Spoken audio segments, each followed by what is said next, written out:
সুস্থই ছিলেন। বার্ধক্য বার্ধক্যজনিত ব্যাপারটা ছিলই, তো বয়সের ভারটা ছিল, কিন্তু একেবারে সজ্ঞানে ছিলেন, সুস্থ ছিলেন। আমি বাঁকুড়া যাচ্ছিলাম, খবরটা পেয়েছি, সেজন্য আসতে পারিনি। এই জন্য দীপাবলিটা কাটিয়ে আজকে, যদিও আজকেও একটা অনুষ্ঠান ভাতৃদিতে, সেই জায়গায় আজকে ওনার বাড়িতে এসে ওনার ফটোতে মালা দিয়ে একটু প্রণাম করে গেলাম। ওনার পরিবারের লোকরা আছে, এদের সঙ্গে আমার অনেক দিনের সম্পর্ক। উনি খুব বড় মাপে স্বাধীনতা সংগ্রামী ছিলেন।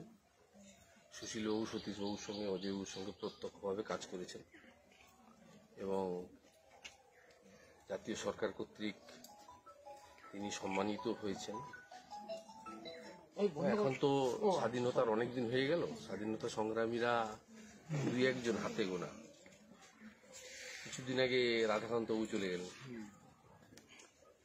আর এখানে আর একজন আমাদের আছেন তো সুশীল, আপনার রঞ্জিত বাবু চলে গেলেন।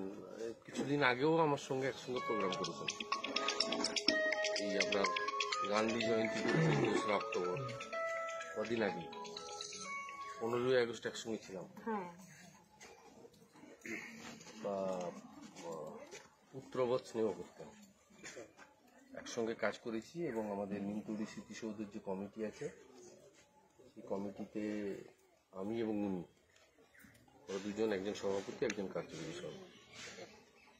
ওনার বিদেহী আত্মার অমরত্ব প্রার্থনা করুন। পরিবার ওনার ছোট ছিল না, অনেক বৃহত্তর পরিবার ছিল। গান্ধী কুটির, মাতৃসদন, প্রজ্ঞানন্দ স্মৃতি ভবন, নিমতৌড়ি স্মৃতিসৌধ, তাম্রলিপ্ত উন্নয়ন সমিতি, দিব্যাঙ্গদের বিদ্যালয়, বহু জায়গায় উনি প্রত্যক্ষভাবে জড়িয়েছিলেন।